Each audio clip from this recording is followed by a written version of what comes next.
Israel berada di titik balik perang.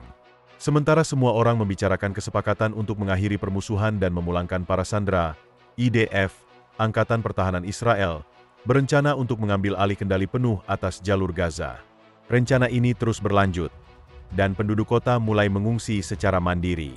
Berbicara tentang kesepakatan, Hamas telah mengumumkan kesiapannya untuk pembebasan sebagian sandera guna menghindari penaklukan kota Gaza oleh IDF.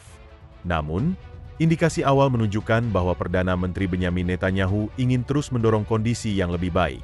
Presiden Trump mendukung Netanyahu dengan mengatakan bahwa kita akan melihat para sandera kembali setelah Hamas dihancurkan. Sementara itu, gencatan senjata dengan Iran tampaknya berada di ambang kehancuran, dengan para pejabat rezim melontarkan ancaman terhadap Israel. Hampir tidak ada komentar tentang krisis air yang semakin parah dan memengaruhi jutaan warga mereka. Selamat datang di Jejak Media yang akan menyampaikan semua kebenaran tentang apa yang terjadi di Israel. Menurut laporan di jalur Gaza, pasukan IDF disertai tank dan dukungan udara bergerak maju menuju lingkungan Sabra di selatan kota Gaza. Sebelumnya, Kepala Staf menyatakan bahwa Israel berada di titik balik perang. Pada saat yang sama, bahkan sebelum evakuasi resmi penduduk, ribuan warga Gaza telah mulai bergerak sendiri dan meninggalkan wilayah yang akan diambil alih oleh Angkatan Pertahanan Israel. Militer sedang bersiap untuk membangun pusat medis dan infrastruktur lainnya bagi warga sipil Gaza. Sementara itu, di bawah arahan Direktorat Intelijen Militer dan Shin Bet, pasukan tempur Brigade Kiril menemukan dan menyerang beberapa peluncur roket di jalur Gaza yang ditujukan ke wilayah negara Israel. Di tengah semua ini, dan dengan dimulainya kembali negosiasi kesepakatan penyanderaan serta penghentian permusuhan, upaya Hamas dan para mediator untuk menghentikan rencana penaklukan kota Gaza semakin meningkat. El Arabiya dan Heladet melaporkan bahwa Mesir telah mengajukan tuntutan kepada Hamas untuk menanggapi rencana baru tersebut dalam beberapa jam. Bicara soal diplomasi, Presiden Trump mendukung Netanyahu dengan menyatakan dalam sebuah unggahan media sosial pada Senin malam bahwa kita akan melihat para sandera kembali setelah Hamas dihancurkan. Ia menambahkan bahwa ratusan sandera telah dibebaskan, dan sisanya akan kembali hanya jika kita menghadapi Hamas dan menghancurkannya. Semakin cepat ini terjadi, semakin besar peluang keberhasilannya. Pernyataan ini muncul bersamaan dengan pertemuan para pemimpin Qatar dan Mesir yang membahas proposal baru di meja Hamas. Di wilayah utara, IDF terus menekan Hizbullah agar memasuki kota Mis El Jabel di Lebanon Selatan pada Senin malam dan menghancurkan struktur teror yang digunakan oleh organisasi tersebut. Namun, di saat yang sama, tekanan terhadap Israel datang dari Amerika Serikat. Utusan Amerika Serikat, Tom Barak, mengatakan kepada pemerintah Lebanon yang diakui secara internasional bahwa mereka telah mengambil langkah pertama dengan menuntut pelucutan senjata, dan sekarang giliran Israel untuk mengambil langkah selanjutnya. Secara khusus, ia ingin IDF menarik diri dari 5 titik strategis di wilayah Lebanon yang didirikan setelah Perang September lalu. Ia menambahkan, segera kita akan melihat kemajuan yang akan membawa kehidupan yang lebih baik bagi rakyat Lebanon dan negara-negara tetangga. Beralih ke Iran, IDF sedang mempersiapkan kemungkinan putaran permusuhan yang mengejutkan. Sementara itu, salah satu penasihat senior pemimpin tertinggi Ayatollah Ali Khamenei menyatakan bahwa mereka tidak sedang berada dalam gencatan senjata, melainkan dalam tahap perang. Ia menambahkan, saya pikir perang lain bisa saja terjadi. Di tempat lain, seorang mantan komandan Garda Revolusi yang kini menjadi penasihat Khamenei mengatakan bahwa tidak ada kesepakatan dengan Israel maupun Amerika dan memperingatkan bahwa kesepakatan itu bisa runtuh kapan saja. Seorang pejabat senior Iran lainnya mengakui bahwa spionase Israel sangat serius. Kita memiliki kelemahan yang menyakitkan. Dalam perkembangan terkait, sekelompok perwira senior Garda Revolusi terbang ke Kabul, Afghanistan, pekan lalu untuk membahas perjanjian kerjasama dengan pimpinan Taliban tanpa sepengetahuan pemerintah sipil Iran. Tujuannya, menurut para analis, adalah untuk menciptakan nilai tawar dalam diskusi mengenai program nuklir. Namun, di Iran, krisis air semakin parah. Presiden Iran, Masoud Pezeshkian, mengungkapkan dalam pidato langka pekan ini bahwa tidak ada air di sungai dan sumur, dan inflasi mencapai lebih dari 50%. Garda Revolusi menyerangnya dengan keras dan menyebut komentarnya sebagai gol bunuh diri yang merugikan kepentingan nasional. Rezim tampaknya khawatir akan kerusuhan rakyat dan sedang mengambil langkah-langkah untuk mencoba meredakannya. Kita lihat saja apakah itu berhasil. Bicara tentang Iran, Kekuatan proksi mereka di Yaman, Houthi, juga mengalami masalah. Setelah serangan Angkatan Laut Israel terhadap infrastruktur listrik di Sanaa, Houthi berjuang keras untuk memadamkan api. Perjuangan melawan api ini dilakukan bersamaan dengan krisis air parah yang memengaruhi jutaan penduduk. Namun, alih-alih mengatasi krisis air ini, Houthi justru mengancam akan menyerang kapal-kapal di pelabuhan Eilat, Israel. Jadi, ada banyak hal yang kita bicarakan hari ini. Mari kita bahas detailnya. Jejak media membahas tentang apa yang terjadi di Israel pada hari ke-686 perang melawan Hamas, Hizbullah, Houthi di Yaman, milisi Syiah di Irak, dan semua kelompok bersenjata lainnya di wilayah ini yang menerima perintah dari Korps Garda Revolusi Islam Iran, yang merupakan pemimpin poros kejahatan yang sedang lemah di Timur Tengah. Teman-teman, sebelum kita mulai, saya ingin mengajak Anda untuk membantu kami menyebarkan kebenaran. Bagikan konten kami kepada sebanyak mungkin orang. Klik tombol suka, tinggalkan komentar, dan jangan lupa klik tombol berlangganan agar Anda tidak ketinggalan episode jejak media lainnya. Sekarang, mari kita mulai dari jalur Gaza.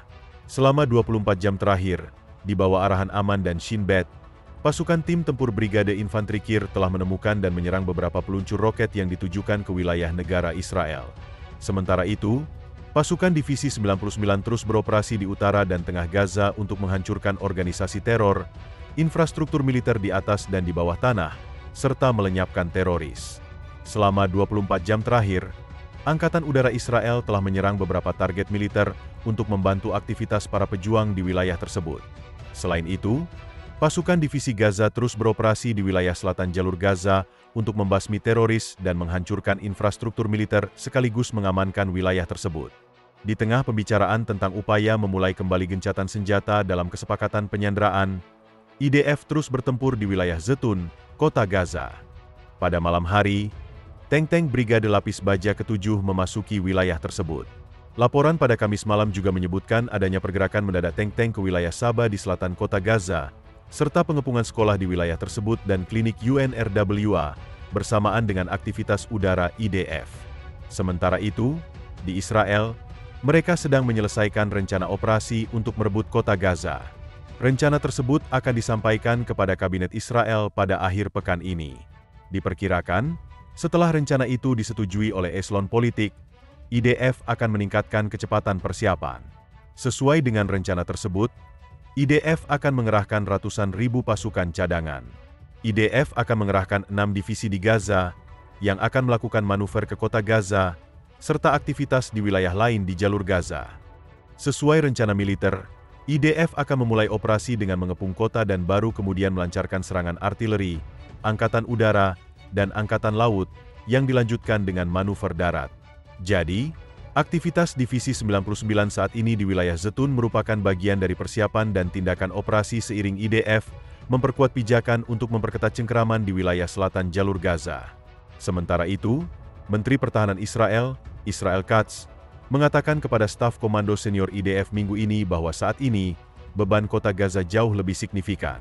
Untuk pertama kalinya, kita melihat Hamas, setelah berminggu-minggu, bersedia membahas kesepakatan pembebasan sandera hanya karena kekhawatiran mereka bahwa kita serius berniat merebut kota Gaza. Diskusi di kota Gaza akan berujung pada penyerahan diri Hamas. Konfirmasi atas posisi ini muncul pada Senin malam ketika Hamas dan faksi-faksi Palestina di jalur Gaza mengumumkan persetujuan mereka atas proposal gencatan senjata di Gaza yang diajukan kepada mereka hari Selasa oleh mediator Qatar dan Mesir. Perdana Menteri Israel, Benyamin Netanyahu, berkomentar dan berkata, "Seperti Anda, saya mendengar laporan di media, dan dari laporan tersebut Anda dapat menyimpulkan satu hal, bahwa Hamas berada di bawah tekanan yang luar biasa. Sementara Mesir dan Qatar menunggu tanggapan Hamas atas proposal yang mereka rumuskan bersama faksi-faksi Palestina untuk kesepakatan terbatas guna membebaskan beberapa sandera." Ia menambahkan bahwa kita akan melihat kembalinya para sandera yang tersisa ketika mereka menghadapi Hamas dan kesepakatan itu dihancurkan. Semakin cepat hal ini terjadi, semakin besar peluang keberhasilannya. Ia menutup cuitannya dengan mengatakan, "Bermainlah untuk menang atau tidak bermain sama sekali." Hal ini dianggap oleh banyak analis sebagai seruan kepada pemerintah Israel untuk bertindak dan tidak menyetujui tindakan kesehatan. Dari sudut pandang Presiden Trump, Kesepakatan terbatas memang akan membawa pembebasan beberapa sandera, tetapi juga akan memperpanjang perang dan menunda dilema saat ini ke tahap berikutnya. Dan lebih jauh lagi, dalam pemerintahan Amerika, dipahami bahwa setelah pembantaian 7 Oktober, kekalahan Hamas di Gaza adalah masalah eksistensi Israel. Kemampuan yang dimiliki organisasi teror saat ini, bahkan sebelum perubahan yang akan diterimanya dalam kesepakatan yang memungkinkannya untuk memulihkan diri, akan mempersiapkan putaran serangan berikutnya, mempersiapkan kekuatan militernya, dan terus menjadi ancaman bagi Israel. Hal itu tidak boleh terjadi. Dengan mengingat hal itu, kota Gaza adalah simbol kekuasaan dan benteng utama Hamas. Jadi, mengendalikannya sangat penting untuk menundukkannya dan mencegah pemulihannya. Namun, ini bukan operasi sekali jadi. Ini akan menjadi langkah jangka panjang yang sangat rumit. Langkah ini membutuhkan tekad, ketekunan, dan kesinambungan. Ini juga membutuhkan pengepungan dan penghentian pasokan ke wilayah kota Gaza setelah evakuasi penduduk selesai. Bagaimanapun, tidak ada keraguan tentang kemampuan Angkatan Pertahanan Israel untuk melaksanakannya dengan sukses, tetapi jangan ada yang berilusi bahwa itu akan mudah atau akan berakhir dengan cepat. Namun, ini bukan hanya kepentingan Israel, karena mengakhiri perang saat Hamas masih berdiri akan mengubah Gaza menjadi simbol sejarah keteguhan dan kemenangan perlawanan. Gaza akan menjadi inspirasi bagi organisasi-organisasi teror di seluruh dunia. Dalam jangka waktu dekat, Hamas juga tidak akan puas hanya dengan memulihkan status dan kemampuannya di Gaza. Hal itu akan dilakukan atas dasar simpati dan memperdalam cengkeramannya di kota-kota yang dikelola otoritas Palestina di Yudea, Samaria, dan tepi barat, di mana Hamas kini telah menikmati dukungan luas. Dengan mempertimbangkan semua ini, pejabat senior Hamas di luar negeri, Bassem Naim, mengonfirmasi pada hari Senin bahwa organisasi tersebut menyetujui proposal kesepakatan pembebasan sandera yang diajukan kepadanya oleh Mesir dan Qatar. Para pejabat Israel bereaksi terhadap berita ini dengan hati-hati, menyatakan bahwa mereka membutuhkan waktu untuk mengkaji kesepakatan tersebut. Dan teman-teman, kita juga perlu mengkajinya. Jadi, mari kita mulai dengan melihat apa yang sedang dibicarakan tentang hal ini. Sumber senior Palestina merinci proposal yang menurut laporan Hamas disetujui dan mengatakan kepada saluran Lebanon El Madin bahwa menurut proposal tersebut akan ada penarikan hingga kedalaman 1.000 meter di wilayah utara dan timur jalur Gaza, kecuali wilayah Sajaya dan Betlaka. Sebanyak 140 tahanan Palestina yang dijatuhi hukuman penjara seumur hidup di Israel akan dibebaskan, dan 60 orang yang dijatuhi hukuman lebih dari 15 tahun juga akan dibebaskan. Sebagai imbalan atas setiap sandera Israel yang meninggal, 10 jenazah warga Palestina akan dibebaskan. Proposal tersebut juga menetapkan pembebasan semua anak dan perempuan yang berada di penjara Israel. Perjanjian ini juga akan mencakup pembebasan 10 sandera yang masih hidup dan jenazah 18 orang lainnya yang meninggal dalam penahanan, dengan imbalan gencatan senjata selama 60 hari, yang selama masa tersebut akan diadakan negosiasi untuk mencapai kesepakatan permanen dengan jaminan Amerika. Proposal tersebut juga menyatakan bahwa Perserikatan Bangsa-Bangsa dan badan-badannya, Palang Merah, serta lembaga-lembaga internasional yang beroperasi di Gaza akan bertanggung jawab untuk menerima dan mendistribusikan bantuan kemanusiaan di jalur Gaza. Dengan demikian, dana bantuan GHF Amerika tidak akan menjadi bagian dari rangkaian distribusi seperti yang diminta oleh organisasi teror tersebut. Bantuan yang akan dikirim meliputi bahan bakar, air, listrik, rehabilitasi rumah sakit dan toko roti, serta peralatan untuk pembersihan puing-puing. Proposal ini juga mencakup amandemen peta penempatan kembali pasukan IDF di wilayah utara dan timur Gaza. Perbatasan Rafah akan dibuka di kedua arah menuju Mesir sesuai dengan perjanjian sebelumnya. Menurut kantor Perdana Menteri Netanyahu, syarat-syarat untuk perjanjian jangka panjang perlu mencakup lucutan senjata Hamas, demiliterisasi jalur Gaza, kontrol keamanan Israel atas perimeter, dan pembentukan entitas pemerintahan alternatif yang bukan Hamas dan bukan otoritas Palestina, yang dapat hidup damai dengan Israel. Oleh karena itu, penting untuk diingat bahwa Netanyahu sedang berkoordinasi dengan pemerintahan Donald Trump melalui Menteri Urusan Strategis Israel Ronald Dermer. Cuitan Presiden bahwa ia sedang berurusan dengan Israel dan Hamas muncul di saat yang mengejutkan, karena dalam beberapa hari terakhir ia berfokus terutama pada perang Rusia-Ukraina dan upaya untuk mengakhirinya. Dapat dinilai bahwa Trump menganggap penting untuk mengingatkan dunia bahwa para sandera Israel belum dilupakan, dan jika keberhasilan dicatat di arena Ukraina, perang di Gaza adalah yang berikutnya. Dan teman-teman jejak media, Kami akan terus menyampaikan semua fakta tentang apa yang terjadi dalam situasi yang tak terbayangkan ini dalam perang melawan organisasi teror, Hamas, di Gaza. Ingat, merekalah yang memulai perang ini. Ini adalah kelompok teroris yang diakui yang ingin menghancurkan Israel. Kehidupan di Israel sangat sulit bagi banyak orang selama 2 tahun terakhir perang. Seiring berakhirnya perang, semoga kehidupan di Israel bukan hanya tentang pemulihan fisik, tetapi juga tentang orang-orang yang mencoba membangun kembali dari bawah ke atas. Begitu banyak orang Israel yang bekerja keras, termasuk pembuat roti, pengrajin, pemilik toko kecil, dan banyak lainnya, mengalami perubahan hidup yang drastis. Beberapa dipanggil untuk bertugas menjadi pasukan cadangan selama ratusan hari.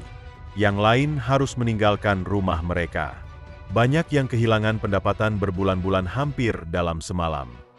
Dan sekarang, mereka mencoba untuk memulai lagi dengan membuka kembali bisnis mereka, mengisi kembali rak-rak, dan kembali melakukan apa yang mereka sukai. Tapi itu tidak mudah.